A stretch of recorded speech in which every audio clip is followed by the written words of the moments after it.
எழுந்த தேவன், அந்த உயிரோடு எழுந்த தேவனை நாம் ஆராய்ச்சி கொண்டிருக்கிறோம். ஜீவனுள்ள தேவனை ஆராய்ச்சி கொண்டிருக்கிறோம். கர்த்தருடைய வார்த்தைக்கு நேராய் நாம் கடந்து போகலாம். 2 தீமோத்தேயு புத்தகம் 1வது அதிகாரம் 12வது வசனத்தின் நடுப்பகுதியை வாசிக்கலாம். நடுப்பகுதி, நான் விசுவாசித்திருக்கிறவர் அப்போ செபிக்கலாம். சர்வ வல்லமையுள்ள தேவனே, பரலோக பிதாவே, நன்றியோடு துதிக்கிறோம். இந்த வார்த்தையை நீர் எங்களுக்கு ஆசீர்வாத தரும்படியாக செபிக்கிறோம். நீர் பேசுவீராக. பேசுகிற வார்த்தைகளுக்கு அடியனை உட்படுத்தி நான் செபிக்கிறேன். ஜனங்களை விளங்கிக் கொள்ள கர்த்தருடைய ஆவியானவர் நீர் உதவி செய்வீராக. உங்களுடைய கருத்துக்களை தாழ்த்தி அர்ப்பணிக்கிறோம். இயேசுவின் நாமத்தில் பிதாவே, ஆமென். பவுல் அப்போஸ்தலன் சொல்கிறார், நான் விசுவாசித்திருக்கிறவர் இன்னார் என்று அறிவேன் என்று சொல்கிறார். தேவனை அறிகிற அறிவு நமக்கு எந்த அளவில் நமக்கு இருக்கிறதோ அந்த அளவில் தான் தேவன் மேல் நம்ம விசுவாசமாக இருக்க முடியும். எந்த அளவில் நம்ம தேவனை நம்ம விசுவாசிக்கிறோமோ அந்த அளவில் தான் நம்ம தேவனை நாம் தேட முடியும் என்று நாம் அறிந்து கொள்ள வேண்டும். பவுல் அப்போஸ்தலன் அவர் தெளிவாய் தேவனை அறிந்திருந்தார். அதனால்தான் அவருடைய பாடுகளை அவர் அனுபவிப்பதற்கும் ஊழியத்தின் நிமித்தம் வருகிற பாடுகளை அவர் அனுபவிப்பதற்கு அவர் ஆயத்தமாக இருந்தார் என்று நம்ம பார்க்கிறோம். மேலே உள்ள வசனங்களை சொல்லும்போது அவர் பாடுகளை சொல்லி வருகிறார். ஆனாலும் நான் வெட்கப்படேன் என்று சொல்கிறார். மேலே உள்ள வசனத்தை வாசிக்கும் போது, இது நிமித்தம் நான் இந்த பாடுகளை அனுபவிக்கிறேன், ஆயினும் நான் வெட்கப்படுவதில்லை, ஏனென்றால் நான் விசுவாசித்திருக்கிறவர் இன்னார் என்று அறிவேன் என்று சொல்லி அவர் சொல்லுவதை பார்க்கலாம். பவுல் அப்போஸ்தலன் தேவனை அவர் சரியாய் அறிந்திருந்தார். இன்னைக்கு அநேக ஜனங்கள், கிறிஸ்தவர்கள், ரட்சிக்கப்பட்ட ஜனங்களாலும் சரி, அபிஷேகம் பெற்றவர்களாக இருந்தாலும் சரி, தேவனை சரியான அறிகிற அறிவு அவர்களுக்கு இல்லை.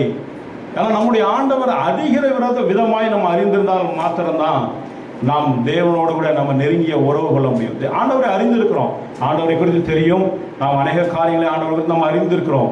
ஆனாலும் அவரை அறிகிற விதமாய் நம்ம அறிந்திருந்தாலும் மாத்திரமே அவரை தேடுகிற விதமாய் நம்ம தேட முடியும். அவருக்கு உகந்த வாழ்க்கையை நம்ம வாழ முடியும். அவருக்கு உகந்த ஒரு ஆராதனை நம்ம செலுத்த முடியும். அவர் பிரியப்படுகிற வாழ்க்கையை வாழ முடியும். தேவ சித்தத்தை நம்ம நிறைவேற்ற முடியும். அந்த அறிகிற அறிவு இல்லாதபடினால்தான் இஷ்டம் போல வாழுகிற வாழ்க்கை, மனம் போல நடக்கிற காரியங்கள் எல்லாமே தேவனுடைய பிள்ளைகள் இடத்திலேயே காணப்படுகிறது, ரட்சிக்கப்பட்ட ஜனங்களிடத்திலேயே காணப்படுகிறது. ஆனால் நமக்கு தெய்வத்தை குறித்து அறிந்து கொள்வதற்கு வேதத்தில் அதிகமான காரியங்கள் நமக்கு சொல்லப்பட்டிருக்கிறது. நம்ம அஞ்ஞானிகளை போல நம்ம வாழக்கூடாது என்பதுதான் ஆண்டவர் எதிர்பார்க்கிறார். உலகத்தில் நிறைய தெய்வங்கள் இருக்கிறது, அதை பின்பற்றுகிற வழிமுறைகள், நிறைய வழிமுறைகள் இருக்கிறது. அநேக ஜனங்கள் அதை பின்பற்றுகிறார்கள். ஆனால் நீங்கள் ஒரு இடத்துலாவது போய் உன்னுடைய தெய்வத்தை குறித்து எனக்கு சொல்லு, அது எப்படிப்பட்டது என்ன என்று நீங்கள் காரியங்களை விசாரித்தால் ஒருவருக்கு அதை குறித்து தெரியாது. அறிவு, சரியான அறிவு இருக்காது. ஏதோ எனக்கு தெய்வம் என்று என்னுடைய முன்னோர்கள் காட்டினார்கள், அதனால் நான் அதை பின்பற்றுவேன் என்று தான் சொல்வார்கள் ஒழிய, அவங்க தெய்வத்தை குறித்த முழுமையான அறிவு, அவங்களுக்கு புரிதல், அந்த ஆழம் எதுவுமே அந்த ஜனங்களுக்கு இருக்கிறது இல்லை, சரியானபடி இருக்கிறது இல்லை. ஆனால் நமக்கு அப்படி அல்ல. நமக்கு நம்முடைய தெய்வத்தை குறித்து அறிந்து கொள்வதற்கு அதிகமான சாட்சிகள் நமக்கு வேதத்தில், அதாவது மேகம் போல இத்தனை திரளான சாட்சிகள் நமக்கு கொடுக்கப்பட்டிருக்கிறது, சொல்லப்பட்டிருக்கிறது. இவ்வளவு அதிகமான சாட்சிகள் தெய்வத்தை குறித்து, அவர் எப்படி கிரியை செய்கிறார், அவர் எப்படி ஜனங்களை நடத்துவார், அவர் எப்படி ஜனங்களை விடுதலையாக்குகிறார், எவ்வளோ ஜனங்களை நேசிக்கிறார், எவ்வளோ ஜனங்கள் மேல் அக்கறையாக இருக்கிறார் என்பதை குறித்து நமக்கு அதிகமாக அறிந்து கொள்வதற்கு வேதத்தில் அவ்வளோ சாட்சிகளை நமக்கு கொடுத்து வைத்திருக்கிறார். ஆனால் புறஜாதிகளுக்கோ மற்ற தெய்வத்தை தேடுகிறவர்களுக்கோ இவ்வளோ தூரத்தும் அவங்க தெய்வத்தை அவங்களுக்கு அறியக்கூடிய வாய்ப்புகள் இல்லை, அவங்க அறிகிறதும் இல்லை. அவங்க ஏதோ மனம் போன போக்கில் ஆண்டவரை தேடிக்கொண்டு அவங்க தெய்வத்தை தேடிக்கொண்டு இருக்கிறார்கள். ஆனால் அதே போல தேவனுடைய பிள்ளைகள் நாம் இருக்கக்கூடாது. நாம் தெய்வத்தை அறிகிற அறிவோடு கூட அவரை ஆராதிக்க வேண்டும், அவரை தேட வேண்டும் என்றுதான் ஆண்டவர் விரும்புகிறார் ஒழிய, ஏதோ குருட்டாட்டமாய் ஏதோ ஆலயத்துக்கு போகிறோம், ஜெபிக்கிறோம், வேதம் வாசிக்கிறோம் என்று சொல்லி நம்ம குருட்டாட்டமாய் தெய்வத்தை நம்ம தேடிக்கொண்டு இருக்கக்கூடாது. அதை தேவன் ஒருபோதும் விரும்புவதும் இல்லை என்பதை நம்ம அறிந்து கொள்ள வேண்டும். பாருங்க, ஒரு காரியம் பாருங்க, 1 சாமுவேல் 2வது அதிகாரம் 12வது வசனத்தை வாசிக்கலாம்.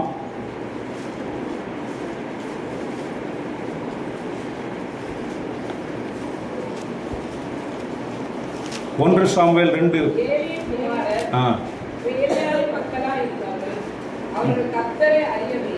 அவர் கர்த்தரை அறியவில்லை. ஏலியின் குமாரர்கள் பேலியாளின் பிள்ளைகளாக இருந்தார்கள்.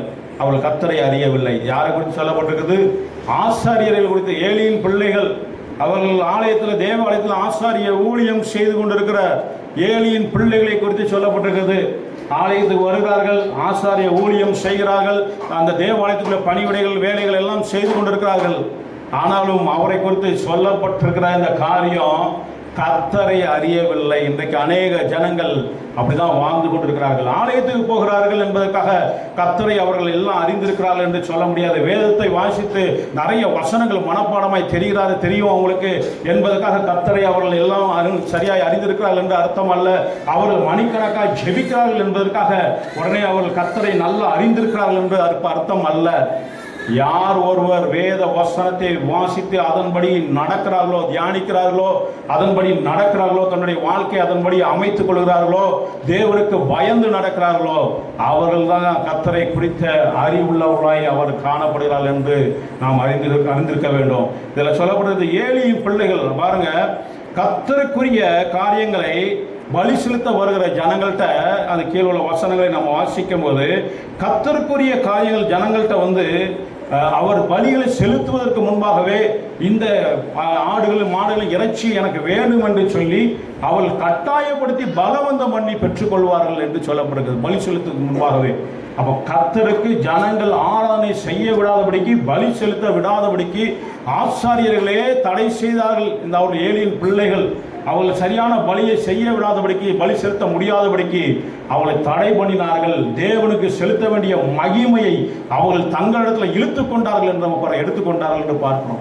அவ்வளோ மோசமான ஒரு காரியம். அதனால தான் அது மாத்திரமல்ல, தேவாலயத்தில் அவங்க ஆசரிப்பு கூடாது, அந்த தேவாலயத்தை பலி செலுத்த வருகிற ஜனங்களோடு வேசித்தனம் பண்ணினார்கள் என்று சொல்லப்பட்டிருக்கிறது.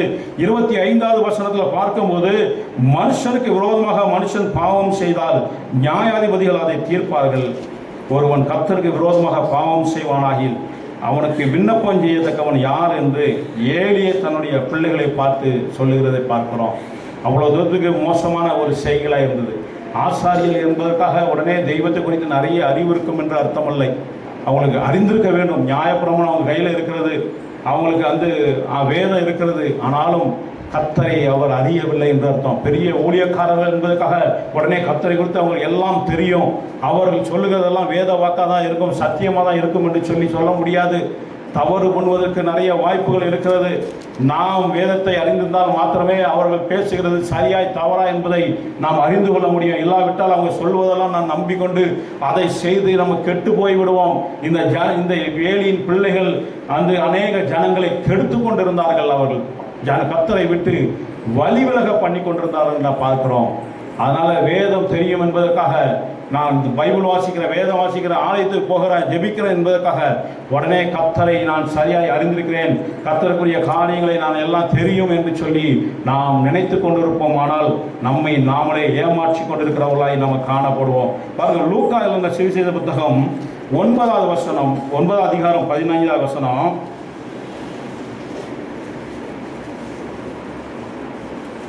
லூக்கா 9:15.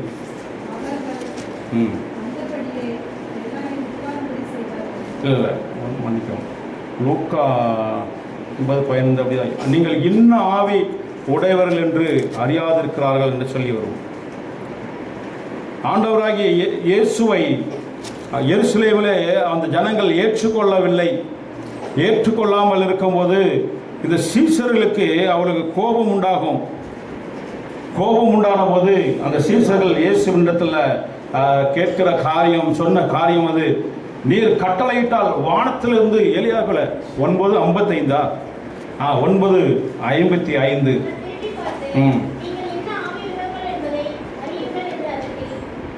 போதும் பாருங்க.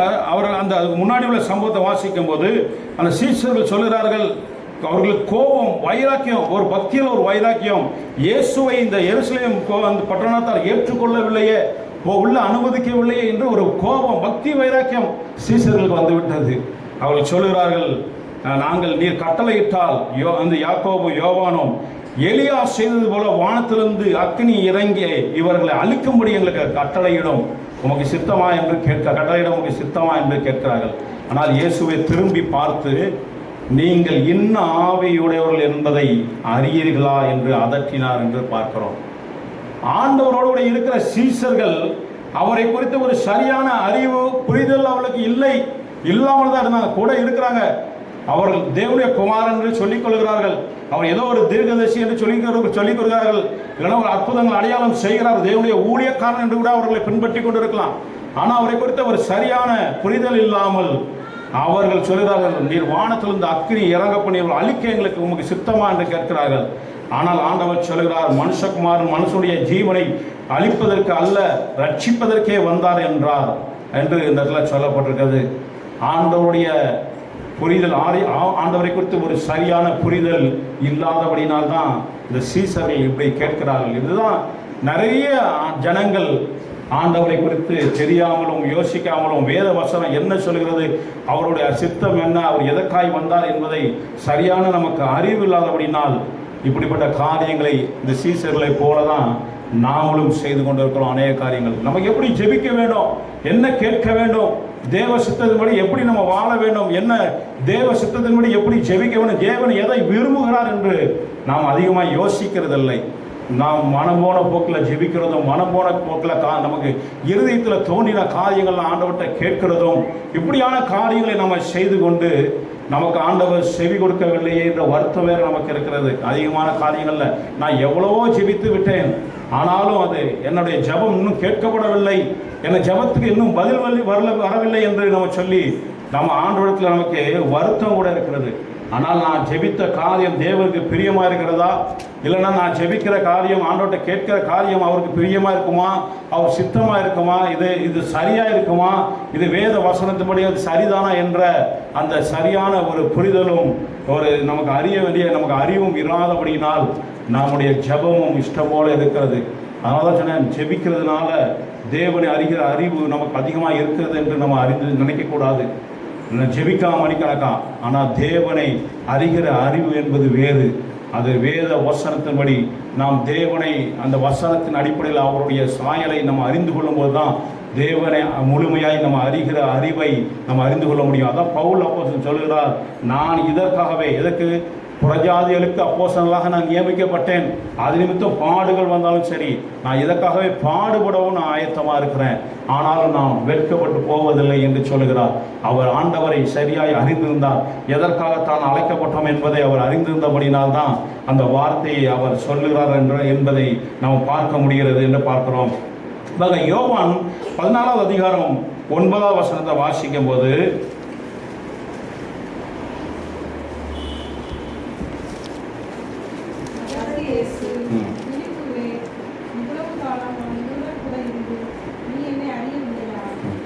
போதும் அதற்கு பிலிப்பை பார்த்து சொல்லுகிறார், நீ இவ்வளவு காலம் என்னோடு கூட இருந்தோம்.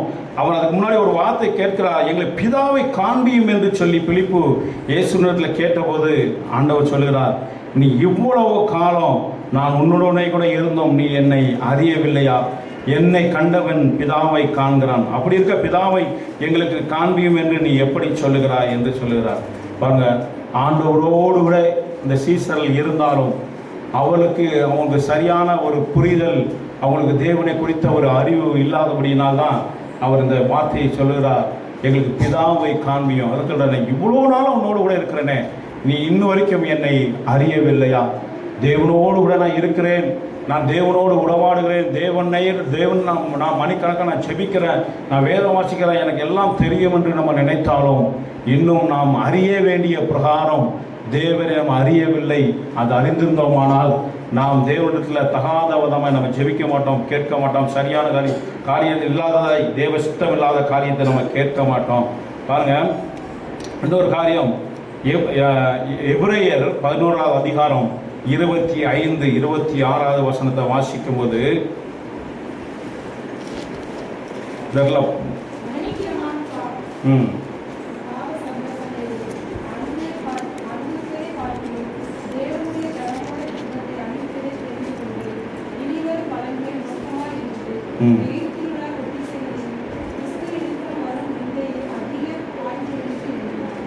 இதற்கு மோசையை குறித்து இந்த இடத்துல சொல்லப்பட்டிருக்கிறது. அநித்தியமான சந்தோஷங்களை அனுபவிப்பதை பார்க்கிறோம். தேவனுடைய ஜனங்களோடு துன்பத்தை அனுபவிப்பதையே தெரிந்து கொண்டார் என்று சொல்லப்பட்டிருக்கிறது. மோசே எகிப்தில் உள்ள ஒரு அந்த அரண்மனையில் வளர்ந்த ஒரு மனுஷன். அவர் ஒரு தேவகுமாரனை வாழ்ந்திருக்கலாம். அவர் நினைத்தா நல்ல ஒரு சுகபோகமான ஒரு சந்தோஷமான ஒரு வாழ்க்கையை வாழ்ந்திருக்கலாம். ஆனால் அவர் எப்பொழுது ஆண்டவர் அவரை தரிசனமானாரோ, அவர் தரிசித்தாரோ, அந்த முட்செடியிலே அவரை தரிசிக்கும் போது அவர் இனி வரும் பலன் மேல் நோக்கமாயிருந்து எகிப்துள்ள பொக்கிஷங்களிலும் கிறிஸ்துவின் நிமித்தம் வரும் நிந்தையை அதிக பாக்கியம் என்று எண்ணி தங்களுடைய ஜனங்களோடு கூட அவர் துன்பத்தை அனுபவிப்பதை அவர் தெரிந்து கொண்டார் என்று நம்ம பார்க்கிறோம். கர்த்தரை குறித்த அறிவு அவருக்கு சரியான அறிவு இருந்தபடினால் இந்த அரண்மனை வாழ்க்கையை விட, இந்த சுகமான வாழ்க்கையை விட என்னுடைய ஜனங்கள், உண்மையாய் தேவனை ஆராதிக்கிற ஜனங்கள், உண்மையான தேவனை, மெய்யான தேவனை ஆராதிக்கிற அந்த ஜனங்கள், அவர்களோடு கூட நான் துன்பத்தை அனுபவித்தாலும் பரவாயில்ல, அந்த மெய்யான தேவனை நான் ஆராதிப்பேன் என்று சொல்லி அவர் ஒரு சிலுவையின் பாதையை அவர் தெரிந்து கொண்டார் என்று நம்ம பார்க்கிறோம். இன்னைக்கு நமக்கு கிறிஸ்தவர்களாக நம்ம வந்தாலே, ஆண்டவரை ஏற்றுக்கொண்டாலே எல்லாவித ஆசீர்வாதங்களும் நமக்கு வந்துடும். உலகத்தில் நல்ல செல்வ செழிப்பாய் நம்ம வாழலாம் என்று தான் இன்றைக்கு போதிக்கப்படுகிறார்கள். இன்னைக்கு கிறிஸ்தவர்களுடைய எண்ணம் முழுவதும் அப்படிதான் இருக்கிறது. நீங்கள் கிறிஸ்தின் ஆண்டவராய் இயேசுவை நீங்கள் ஏற்றுக்கொண்டால் எல்லாவித ஆசீர்வாதம் நன்மைகள் உங்களுக்கு வந்து சேரும். நீங்கள் செல்வ செழிப்பாய் நீங்கள் பணக்காரராய் வாழலாம் என்று போதிக்கப்படுகிறார்கள். ஆனால் இங்கேயோ பணக்காரராக இருந்த அந்த அரண்மனையில் வாழ்ந்த மோசே அவர் தன்னுடைய ஜனங்களோடு கூட துன்பத்தை அனுபவிப்பதை அவர் தெரிந்து கொண்டார் என்று நாம் பார்க்கிறோம். பழைய ஏற்பாடு காலத்திலேயே மோசேக்கு அப்படிப்பட்ட எண்ணம். ஆண்டவரை குறித்து அறிந்த உடனே தன்னுடைய ஜனத்தோடு கூட மெய்யான தேவனை நான் ஆராதிப்பேன் என்று அவர் ஏற்றுக்கொள்கிறார். பவுல் அப்போஸ்தலன் தான் சொல்லுகிறார், இது நிமித்தம் எனக்கு பாடுகள் வந்தாலும் பரவாயில்ல. பவுல் அப்போஸ்தலன் நல்ல ஒரு செழிப்பான ஒரு பிரபுக்கள் குடும்பத்தில் உள்ளவர், நல்ல ஒரு வசதியாய் வாழ்ந்தவர், நல்ல ஒரு கண்ணியமான ஒரு குடும்பத்தை சேர்ந்தவர் என்று அவரை குறித்து அநேகமாக சொல்லப்படுகிறது. அப்படிப்பட்ட ஒரு செழிப்பான வாழ்க்கையை விட்டுவிட்டு நான் துன்பத்தை அனுபவிப்பதை, இது நிமித்தம் பாடுகள் வந்தாலும் அதை நான் சகிப்பதற்கு ஏற்றுக்கொள்வதற்கு நான் ஆயத்தமாக இருக்கிறேன் என்று பவுல் அப்போஸ்தலன் சொல்லுவார். காரணம், ஆண்டவரை குறித்து வந்த அவருக்கு சரியான அறிவு இருந்தபடினால் அவர் அந்த சிலுவையின் பாதையை அவர் தெரிந்து கொண்டார் என்று நம்ம பார்க்கிறோம். நமக்கு இந்த சிலுவையின் பாதை நமக்கு மிகவும் கடினமாக இருக்கிறது. அதை ஏற்றுக்கொள்வதற்கு இன்னைக்கு அநேக தேவனுடைய பிள்ளைகளுக்கு விருப்பம் இல்லாமல் இருக்கிறது. அதை ஏற்றுக்கொள்ள மனம் இல்லை சிலுவையின் பாதையை.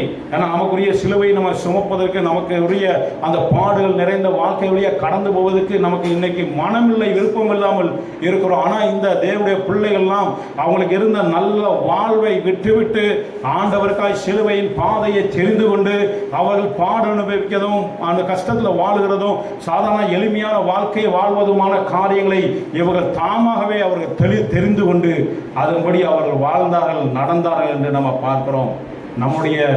நம்முடைய ஆண்டவரை குறித்த அறிவு எப்படி இருக்கிறது என்பதை நாம் அறிந்து கொள்ள வேண்டும். எந்த நேரமும் நம்ம செழிப்பாயே வாழ வேண்டும், பணக்காரனாக இருக்க வேண்டும் என்ற இந்த எண்ணம் இருக்கும். ஆனால் தவறான எண்ணம். தேவனுக்கு பிரியமாகவும் தேவனுக்கு சித்தமாகவும் நாம் வாழ வேண்டும். கர்த்தர் என்னை எதற்காய் அழைத்தார், என்னை எதற்காய் தெரிந்து கொண்டார், அவர் எந்த பாதையில் என்னை நடத்த அவர் சித்தமாக இருக்கிறார், நான் எப்படி வாழ வேண்டும் என்று அந்த காரியத்தை குறித்து தேவனிடத்தில் நம்ம கேட்டு அறிந்து நம்ம வாழ்வோம். ஆனால் நம்முடைய வாழ்க்கை சமாதானத்தோடு ஒரு நல்ல வாழ்க்கை வாழ்வதற்கு தேவன் நமக்கு வழிகளை நமக்கு திறந்து கொடுக்க அவர் சித்தமுள்ளவராக இருக்கிறார். பாருங்க, ஒரு காரியம், இந்த தேவனை நம்ம சரியாய் அறிந்திருந்தோமானால் என்ன நடக்கிறது? முதல்ல எபிரேயர் 11வது அதிகாரம் 6வது வசனத்தை வாசிக்கலாம்.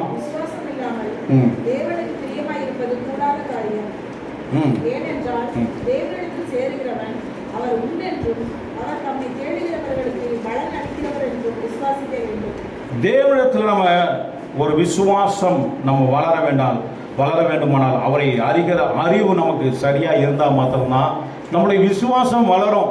இல்லாவிட்டால் நம்முடைய விசுவாசம் அது தடுமாறிக்கொண்டே இருக்கும்.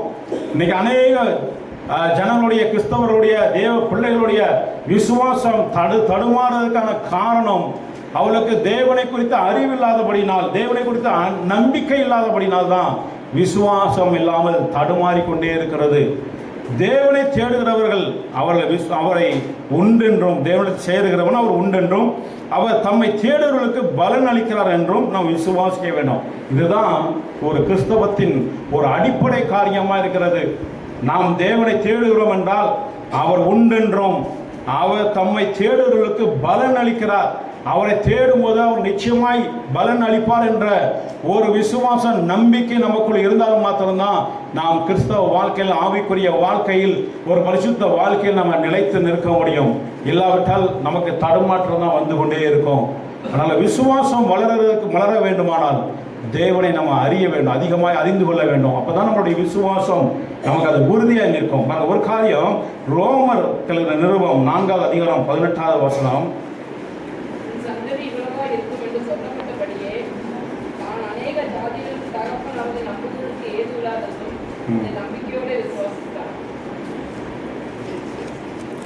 ரோமர் 4:18. உன் சந்ததி இவ்வளவா இருக்கும் என்று சொல்லப்பட்டபடியே தான் அநேக ஜனங்களை தகப்பனாவதை நம்புகிறதற்கு ஏதுவில்லாதிருந்தும் அதன் நம்பிக்கையோடே விசுவாசித்தான். ஆபிரகாமை குறித்து இந்த இடத்துல சொல்லப்பட்டிருக்கிறது. ஆபிரகாமுக்கு உன்னை ஆசீர்வதிக்கவே ஆசீர்வதித்து, உன்னை பெருகவே பெருவேன், உன்னை பெரிய ஜாதியாக்குவேன் என்று சொல்லி அவருக்கு வாக்குத்தத்தங்கள் இருந்தது. அந்த வாக்குத்தத்தங்களை அவர் விசுவாசிக்க வேண்டுமானால், நம்ப வேண்டுமானால் தேவனை குறித்த அறிவு இருந்தால் தான் நம்ப முடியும். என்னுடைய தேவன், நான் ஆராதிக்கிற தேவன் எவ்வளவு பெரியவர், அவர் எவ்வளவு வல்லமை உள்ளவர், அவர் எவ்வளவு உண்மை உள்ளவர், அவர் வாக்குத்தத்தம் பண்ணினவர் உண்மை உள்ளவர், அவர் வாக்கு மாற மாட்டார், எனக்கு அவர் சொன்னதை நிச்சயமாக செய்வார் என்ற ஒரு நம்பிக்கை, ஒரு விசுவாசம் இருந்தால் மாத்திரம், உறுதி இருந்தால் மாத்திரம்தான் இப்படி நம்பிக்கை நமக்கு வரும், இந்த விசுவாசம் வரும். இந்த இடத்துல ஆபிரகாம் பாருங்க, பெரிய அளவில் அப்போ வேதம் கிடையாது, அப்போ நியாயப்பிரமாணம் கிடையாது. அந்த சூழ்நிலையிலேயே கர்த்தருடைய வார்த்தையை, அவர் தேவ சத்தத்தை மாதிரி தான் கேட்டிருந்தார். அந்த வார்த்தையை உறுதியாய் அவர் நம்பிக்கொண்டிருந்தார். கர்த்தர் எனக்கு சொல்லியிருக்கிறார், ஒரு பெரிய ஜாதியாக்குவேன், உன் சந்ததி பெரியா இருக்கும் என்று சொல்லி ஆண்டவர் எனக்கு வாக்கு பண்ணியிருக்கிறார். அதனால நிச்சயமாய் அந்த வாக்கை அவர் நிறைவேற்றுவார் என்று அவர் நம்பிக்கையோடு விசுவாசத்தோடு தேவனுக்காய் அவர் காத்திருந்தார் என்று பார்க்கிறோம். தேவனை குறித்த அறிவு இல்லைன்னா இவர் இப்படி காத்திருக்க முடியாது. இந்த அளவுக்கு தேவ சமூகத்தில் ஒரு, ஏன்னா அந்த சூழ்நிலை எந்த ஏதுவில்லாதிருந்தோம் என்று சொன்னால் அவருக்கு சூழ்நிலை முழுவதும் அவருக்கு எதிராக இருந்தது. அவர் சொன்ன அந்த வார்த்தை நிறைவேறுவதற்கு எந்த விதமான சூழ்நிலையும், உலக பிரகாரமாய் பார்க்கும்போது எந்த விதமான சூழ்நிலையும் அவருக்கு சாதகமாய் இல்லை. அவர் இருந்த சரீரம், உடல்நிலை, எல்லா சூழ்நிலையும் பார்க்கும்போது சாதகமாக இல்லை. ஆனாலும் கர்த்தர் சொன்னவர் உண்மை உள்ளவர், அவர் நிச்சயமாய் செய்வார் என்ற அந்த நம்பிக்கை, அந்த விசுவாசம் இருந்தது. காரணம், அவருக்கு கர்த்தரை குறித்த அறிவு, சரியான புரிதல் அவருக்கு இருந்தபடினால், அவர் கர்த்தரை அறிகிற விதமாய் அவர் அறிந்திருந்தபடினால் தான் அவர் தேவனை விசுவாசித்து காத்திருந்தார் என்று நம்ம பார்க்கிறோம். இன்னொரு காரியம், யோபு 20வது அதிகாரம் 25வது வசனம்.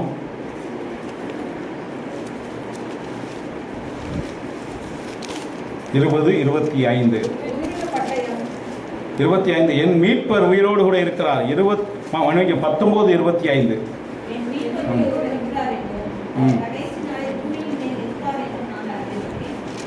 இவங்க சொல்லுகிற வார்த்தைகள்லாம் பாருங்க, அந்த அதிகமாய் வேதத்தை குறித்து அறிந்திருக்க முடியாது, வேதம் அவங்க கையில் இல்லை. அந்த காலகட்டத்திலேயே அவங்க சொல்லுகிற வார்த்தைகள்லாம் மிகவும் ஒரு வைராக்கியமாய், உறுதியாகவும், விசுவாசத்தில் உறுதியாகவும் இருக்கிற வார்த்தைகளாக இருந்தது. நமக்கு இவ்வளோ வேதத்தில் இவ்வளோ சாட்சிகளும் வேதம் எல்லாம் நமக்கு இருந்துமே தேவனை நம்ம விசுவாசிப்பதற்கு நமக்கு தடுமாற்றமாக இருக்கிறது. தேவனை நம்புவதற்கு, அவரை பின்பற்றுவதற்கு நமக்கு இன்னும் சந்தேகமாக இருக்கிறது. பல கேள்விகள் நமக்கு உள்ள எழும்பி கொண்டிருக்கிறது. ஆனால் ஒன்றுமே இல்லாத காலத்தில் கூட யோபு சொல்லுகிறார், என் மீட்பர் உயிரோடு கூட இருக்கிறார் என்றும் அவர் கடைசி நாளில் பூமியின் மேல் நிற்பார் என்றும் நான் அறிந்திருக்கிறேன். என் தோல் முதலானவை அழுகி போன பின்பு நான் என் மாம்சத்தில் இருந்து தேவனை பார்ப்பேன், அவரை நானே பார்ப்பேன், அந்நிய கண்கள் அல்ல, என் கண்களே அவரை காணும் அப்படின்னு சொல்றார். அவருடைய வார்த்தையில பாருங்க, எவ்வளவு ஒரு விசுவாசத்தோடு அப்போ தேவனை குறித்து அவருக்கு சரியான அறிவு புரிதல் இருந்தபடினால்தான். ஏன்னா நான் ஆண்டவர் அவர் மாற மாட்டார் ஒருபோதும். அவர் என்னை மறக்கவும் மாட்டார். என்னை நினைத்திருக்கிறார். என் கர்த்தர் நம்மை நினைத்திருக்கிறார், நம்மை ஆசீர்வதிப்பார் என்று சொல்லப்படுகிறது. அவர் என்னை நினைத்திருக்கிறார். கர்த்தரோ என் மேல் நினைவா இருக்கிறார். அவர் என்னை எப்பொழுதும் பார்த்து கொண்டிருக்கிறார். என்னை விசாரிக்கிற தேவன், என்னை அவர் காண்கிற தேவனா இருக்கிறார்.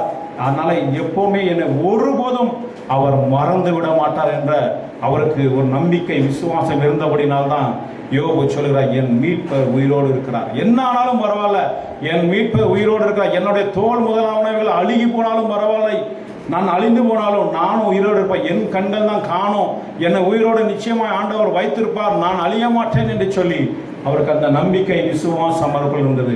கர்த்தரை அறிகிற அறிவு இருந்தால் மாத்திரம்தான் இப்படிப்பட்ட விசுவாசம் நமக்குள் வளரும். இப்படிப்பட்ட விசுவாசம் நமக்குள் வேரூன்றி காணப்படும். இல்லைனா விசுவாசத்தில் நம்ம காலம் முழுவதும் தடுமாறிக்கொண்டே ஆண்டவர் செய்வாரா செய்ய மாட்டாரா, நமக்கு தருவாரா தர மாட்டாரா, இந்த வாக்குத்தத்தங்களை அவர் நிறைவேற்றுவாரா நிறைவேற்ற மாட்டாரா என்ற எண்ணமும் கேள்விகளும் நமக்கு எழும்பிக் கொண்டே தான் இருக்கும். ஆனால் இவங்களுக்கு அப்படிப்பட்ட கேள்விகள்லாம் ஒருபோதும், ஆபிரகாமுக்கும் இந்த யோபுக்கெல்லாம் ஒருபோதும் இப்படிப்பட்ட கேள்விகள் எழும்பவே இல்லை. அவங்கெல்லாம் உறுதியாய் கர்த்தரை நம்பி இருந்தார்கள். எனக்கு அவர் சொல்லியிருக்கிறார், எனக்கு அவர் செய்வார் என்ற அந்த நம்பிக்கை அவங்களுக்கு இருந்தது. அந்த விசுவாசத்தில் அவங்க உறுதியாய் தரித்திருந்தார்கள் நம்ம பார்க்கிறோம். பாருங்க, 2 ராஜாக்கள் 18வது அதிகாரம் 19வது வசனத்தை வாசிக்கும் போது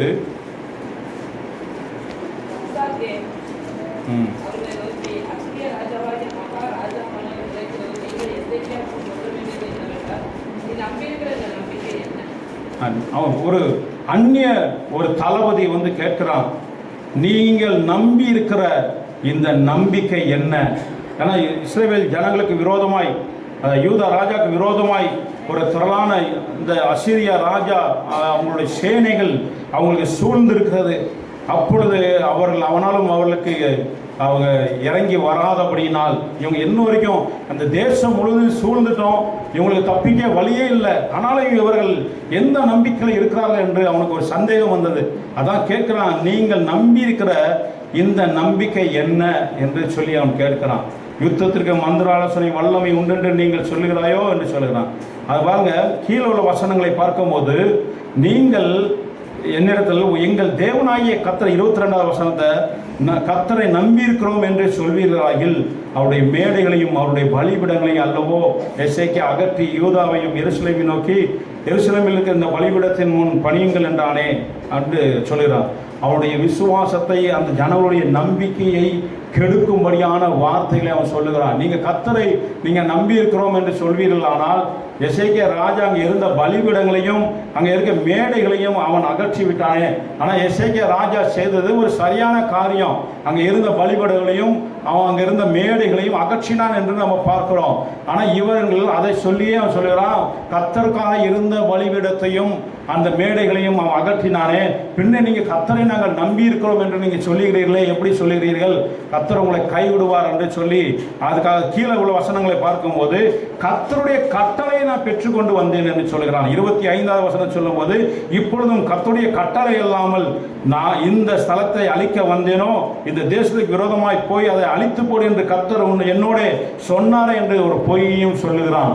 ஆனால் எசேக்கியா ராஜா அவனுக்கு நம்பி கர்த்தரிடத்தில் விசுவாசமாக இருந்தபடினால், அவனுக்கு நம்பிக்கையில் உறுதியாக இருந்தபடினால், இவன் எவ்வளவுதான் அவங்கள பயமுறுத்துகிற மாதிரியான நம்பிக்கையை குலைக்கிறதான காரியங்களை பேசினாலும் அவன் பயப்படவில்லை. ஏன்னா அவனுக்கு கர்த்தரை அறிகிற அறிவு இருந்தது.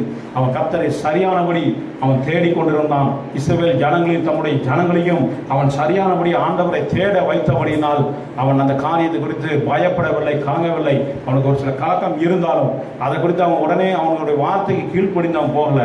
தேவ சமூகத்துக்கு தான் உடனே போய் இந்த காரியங்களை எல்லாம், அவன் கொடுத்த நிருபங்களை எல்லாம் தேவ சமூகத்தில் வைத்து ஜெபித்தான், வாசித்தான் என்று நம்ம பார்க்கிறோம். கர்த்தர் அந்த ஒரு பெரிய ஜெயத்தை அவனுக்கு கட்டளையிட்டார் என்று பார்க்கிறோம். ஹல்லேலூயா. விசுவாசிக்கிறவர்கள் ஒருபோதும் தோற்று போவதில்லை. கர்த்தரை நம்பினவர்கள் ஒருபோதும் கெட்டு போகிறதில்லை. எப்பொழுதும் கர்த்தரை விடாப்படியாக நம்ம நம்பிக்கை வைத்திருக்கும் போது, அவரை உறுதியாய் நம்ம பற்றி இருப்போமானால் நம்ம ஒருபோதும் நம்ம வெட்கப்பட்டு போக மாட்டோம், நாம் தோற்றும் போக மாட்டோம். அதனால் கர்த்தரை விசுவாசமாய் இருந்தால் நிச்சயமாய் தேவன் நமக்காய் இறங்கி வந்து அவர் நமக்காய் யுத்தம் பண்ணுகிற தேவன், நமக்காய் வழக்காடுகிற தேவன், அவர் நம்முடைய நியாயத்தை அவர் விசாரிக்கிற தேவனாக இருக்கிறார். இன்னொரு காரியம் பாருங்க, 1 பேதுரு 5வது அதிகாரம் 9வது வசனத்தை வாசிக்கலாம்.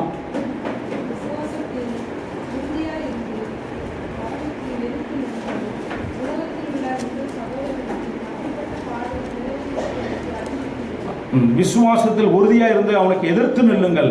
உலகத்தில் உள்ள உங்கள் சகோதரத்தில் அப்படிப்பட்ட பாடுகள் நிறைவேறுவது அதை அறிந்திருக்கிறீர்களே. அவன் சொல்லுகிற காரியம் அந்த ராப்சேக்கு எசேக்கியாவை சொல்லும்போது, எங்களுக்கு இத்தனை தேசத்தில் உள்ள ராஜாக்கள்லேயே எங்கள் கையிலேருந்து யாரும் தப்பு வைக்க முடியல, யாரும் தப்பு வைக்கவில்லையே, உங்களை எப்படி தப்பு வைக்க, யார் தப்பு வைப்பார் என்று கேட்கிறான். நமக்கு அநேக நேரங்களில் சொல்லுகிற காரியம் இதுதான்.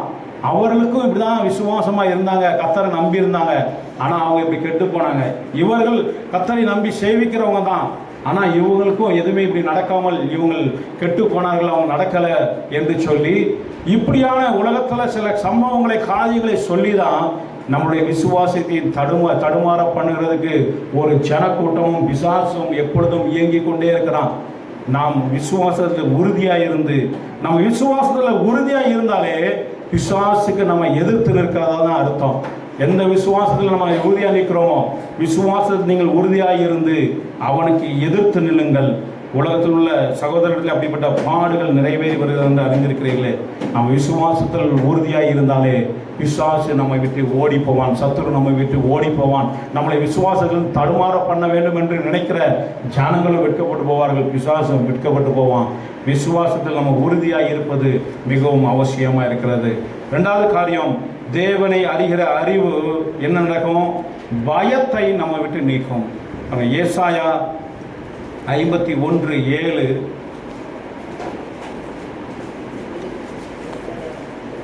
51வது அதிகாரம் 7.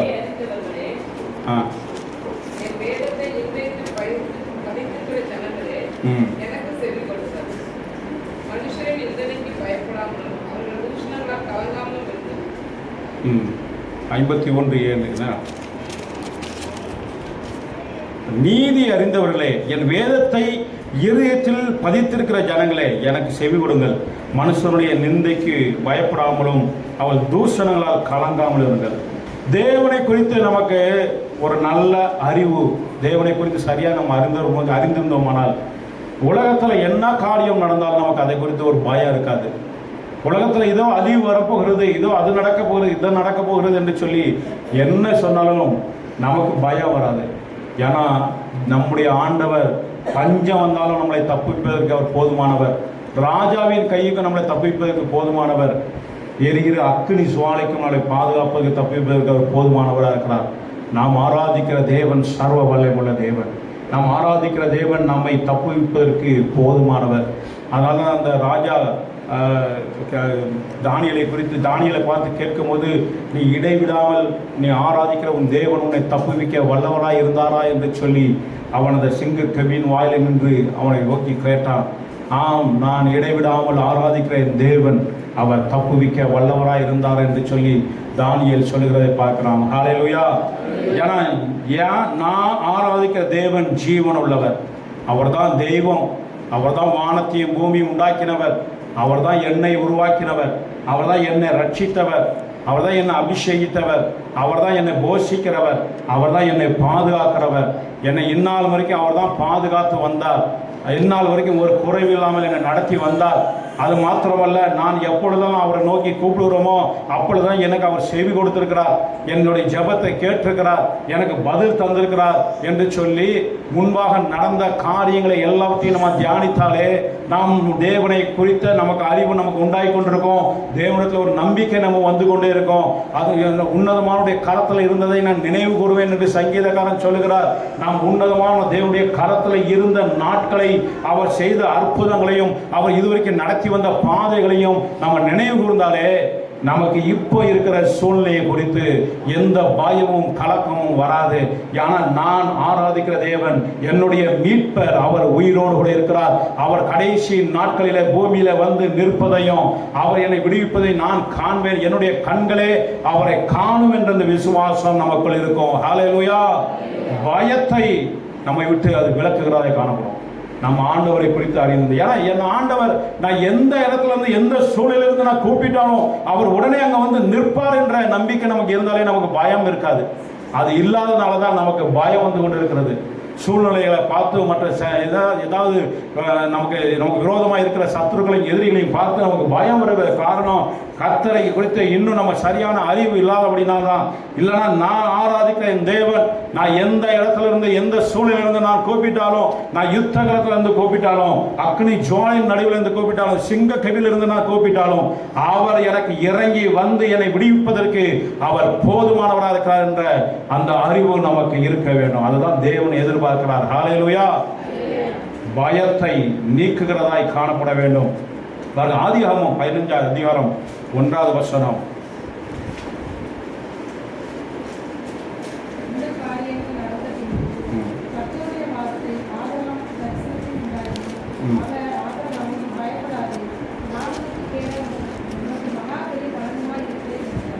பயப்படாதே, நான் உனக்கு கேடகமும் மகா பெரிய பலனுமாய் இருக்கிறேன் என்று சொல்லி ஆபிரகாமுக்கு ஆண்டவர் அந்த ஒரு வாக்குத்தத்தை தருகிறார், ஒரு வார்த்தையை சொல்லுகிறார். பாருங்க, அந்த வார்த்தை தான் ஆபிரகாமை கடைசி வரைக்கும் பலப்படுத்தினது. அவர் எந்த தேசத்துக்கு போனாலும் தான் அறியாத தேசங்கள் எல்லாம் போய் குடியேறினார். புறஜாதிகள் வாழ்ந்து கொண்டிருக்கிற தேசங்கள் எல்லாம் போய் குடியேறினார்.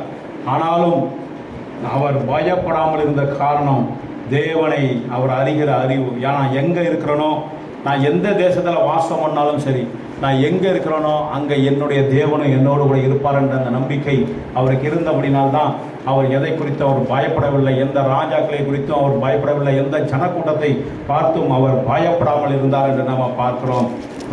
பயம் இல்லாமல் நம்ம வாழ வேண்டுமானால் கர்த்தரை அறிகிற அறிவு நமக்கு இருக்கணும். நான் எப்பொழுது கூப்பிட்டாலும் என் தேவன் அந்த இடத்துக்கு வருவார். நான் எங்கே இருக்கிறேனோ அங்கே என் தேவன் வாசம் பண்ணுவார். நான் எங்கே இருந்து கூப்பிட்டாலும் அவர் எனக்கு ஜெபத்தை கேட்டு நிச்சயமாக எனக்கு பதில் அளிப்பார் என்ற அந்த விசுவாசம், நம்பிக்கை நமக்கு இருக்க வேண்டும். தேவனை நம்ம குறித்த அறிவு இருந்தால்தான் நம்ம அந்த காரியம் நடக்கும். பாருங்க, யாத்திராகமம் 11வது அதிகாரம் 8வது வசனத்தை வாசிக்கும் போது,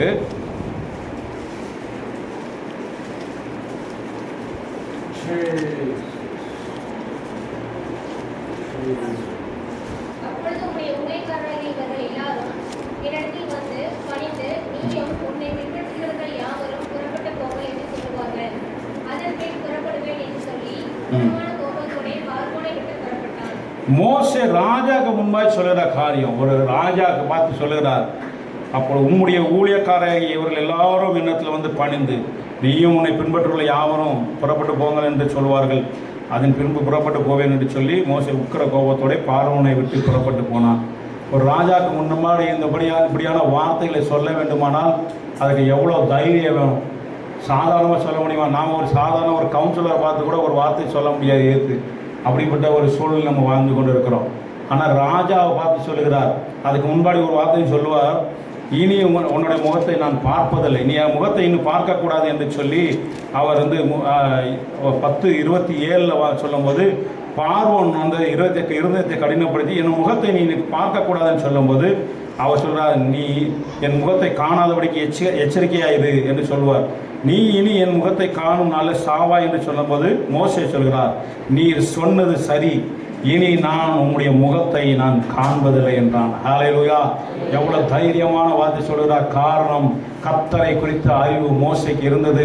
நான் ஆராதிக்கிற தேவன் எவ்வளவு வல்லமையுள்ளவர், அவர் எப்படிப்பட்டவர் என்ற அந்த அறிவு இருந்தபடினால்தான் அவர் ராஜாக்கு முன்பாக இந்த வார்த்தைகளை, ஆமாம் நான் இன்னும் முகத்தை நான் பார்க்க மாட்டேன், யானை இனி நீ உயிரோடு இருக்க மாட்டேன் என்பதை அவர் மறைமுகமாய் சொல்லுகிறார். ஆனால் இன்று கண்ட எகிப்தியன் இனி காணப்படுவதில்லை என்பதை அவர் அறிந்திருந்தார். ஆனால் தான் இனி இது நான் உன் முகத்தை நான் பார்ப்பதில்லை என்று சொல்லி தைரியமாய் சொல்லி கொண்டு போனார். காரணம், கர்த்தரை குறித்த அறிவு. கர்த்தரை அறிகிற விதமாய் அவர் அறிந்திருந்தபடினால் தான் இந்த வார்த்தையை சொல்ல முடியும். இதே காரியம் பவுல் அப்போஸ்தலன் சொல்கிறார். 25 அப்போஸ்தலர் 25:11 சொல்லும் போது பவுல் ராயனுக்கு அபயமிட்டான் என்று நம்ம பார்க்கிறோம். அவர் பாருங்க, அவருக்கு முன்பாக நியாயம் விசாரிக்கிற இடத்துல அவர் சொல்லுகிறார், என் மேலே எந்த குற்றமும் இல்லை என்று சொல்லி அவர் வாதிடும் போது ராயனுக்கு அபயம் விட்டார் என்று சொல்லு, தைரியமாக பேசுகிறார். நான் ராயனுக்கு அபயம் விடுகிறேன் என்று சொல்லுகிறார் என்று நம்ம பார்க்கிறோம். காரணம், பயம் இல்லாமல் இருக்கிற காரணம் கர்த்தரை குறித்த அறிவு. என் கூட என் ஆண்டவர் இருக்கிறார், அதனால எனக்கு எதை குறித்து எனக்கு பயம் இல்லை, யாரை குறித்து எனக்கு பயம் இல்லை. பாவத்தை பார்த்துட்டு மட்டும்தான் நான் பயப்படுவேன். மற்ற எதை குறித்தும், நீதிக்கோ மற்ற எந்த காரியத்தை குறித்து நான் பயப்பட மாட்டேன். எந்த மனுஷன் என்னை பயமுறுத்தினாலும், எந்த சூழ்நிலை என்னை பயமுறுத்தினாலும் நான் எதை குறித்தும் பயப்பட மாட்டேன். ஏன்னா என் தேவன் என்னோடு கூட இருக்கிறார், அவர் எனக்குள் வாசம் பண்ணுகிறார், அவருடைய நாமம் எனக்குள் இருக்கிறது, அவர் நாமம் எனக்கு தரிக்கப்பட்டிருக்கிறது, இயேசுவின் ரத்தத்தால் நான் மீட்கப்பட்டிருக்கிறேன், அவருடைய ரத்தம் என் மேல் தெளிக்கப்பட்டிருக்கிறது. என் மேல் உலகத்தின் அதிபதிக்கோ உலகத்துக்கோ எந்த மனுஷனுக்கோ என் மேல் எந்த அதிகாரமும் இல்லை, கர்த்தர் ஒருவருக்கே என் மேல் அதிகாரம் இருக்கிறது. மூன்றாவது காரியம், அவரை அறிகிற அறிவு என்னதை உண்டாக்குறது? வார்த்தையின் மேல், அவருடைய வார்த்தையின் மேல் நம்பிக்கையை உண்டாக்குகிறது. அப்போஸ்தலர் 27வது அதிகாரம் 25வது வசனம் வாசிக்கலாம்.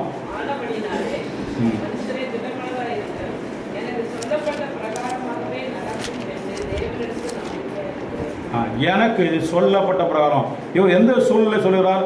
கப்பல் சேதமாய் கடல்ல பிரச்சனையா இருக்கிறது, அந்த சூழ்நிலை, அதாவது எல்லாரும் சாகக்கூடிய, செத்து விடுவோமோ என்று பயந்து போயிருக்கிற ஒரு சூழ்நிலையில் அவர் சொல்லுகிறார், கப்பல் சேதமே அன்றி உங்களுக்கு ஒருவருக்கும் ஒரு பிராண சேதமும் வராது.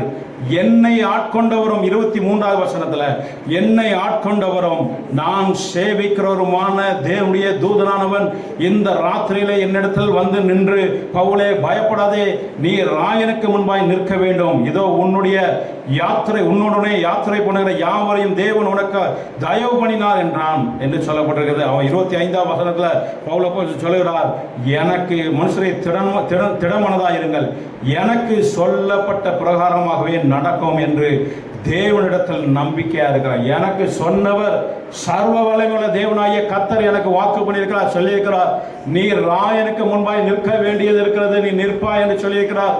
அதனால எந்த சேதமும் வராது, என்ன நடந்தாலும் என் தேவன் எனக்கு அதிலிருந்து விடுவிப்பார், என்னை காப்பாற்றி என்னை கொண்டு போய் ராயனுக்கு முன்பாய் நிறுத்துவார். ஏன்னா ராயனுக்கு நான் சுவிசேஷம் சொல்ல வேண்டியிருக்கிறது, ராயனோடு நான் பேச வேண்டியிருக்கிறது, அது தேவனுடைய திட்டமாக இருக்கிறது, கர்த்தரை கொடுத்து நான் சொல்ல வேண்டும் அந்த இடத்துல. அதனால் ராயனுக்கு முன்பாய் நீ நிற்பாய் என்று தேவன் எனக்கு சொன்னபடினால் எனக்கு எந்த விதமான பயம் இல்லை, நீங்கள் பயப்படாதீர்கள் என்று சொல்லி மற்றவர்களுக்கு ஆறுதல் சொல்கிறார். கப்பல்லாம் உடஞ்சி சேதப்பட்டிருக்கிற ஒரு சூழ்நிலை சொல்லுகிற வார்த்தை, இந்த தைரியம் எப்படி வந்தது? கர்த்தரை குறித்த அவருக்கு சரியான அறிவு புரிதல் இருந்தது. ஏன்னா நான் எந்த இடத்துல இருந்தாலும் என் தேவன் என்னோடு கூட இருக்கிறார் என்ற அறிவு பவுல் அப்போஸ்தலனுக்கு இருந்தபடினால் அவர் தைரியமாய் அந்த இடத்துல பேசுகிறதை நாம் பார்க்கிறோம் என்று நம்ம அறிந்து கொள்ள வேண்டும். பாருங்க, நாம் எந்த இடத்துல இருந்தாலும் தேவன் நம்மோடு இருக்கிறார். ஆதியாகமம் 28:15 வசனத்தை வாசிக்கலாம்.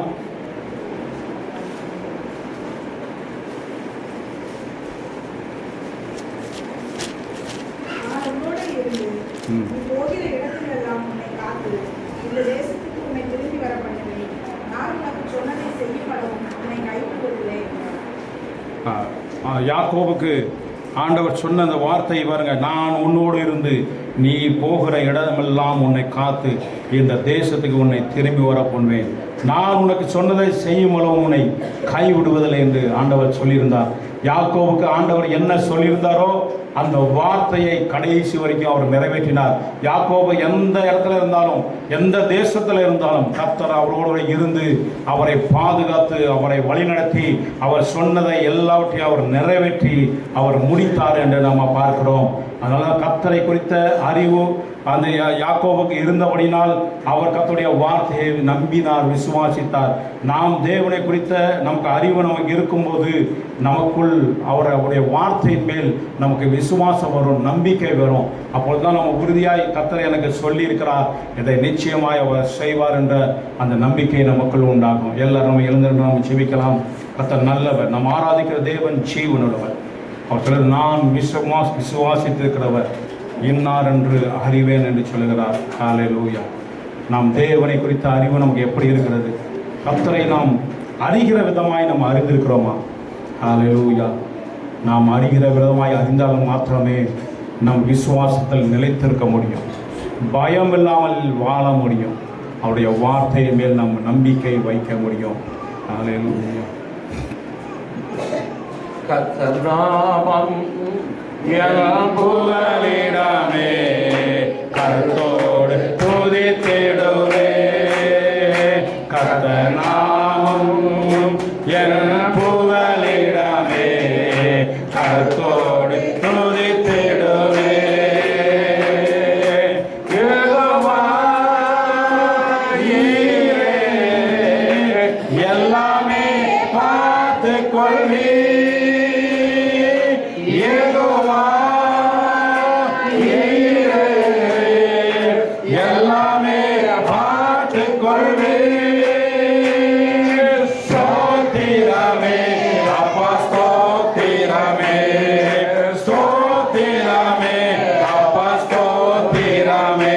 கர்த்தர் நாமம் என் புகலிடமே, கர்த்தரோடு துதித்திடுவே. கர்த்தர் நாமம் என் புகலிடமே, கர்த்தரோடு துதித்திடுவே. யெகோவா நிசியே, என்னாலும் வெற்றி தருவே.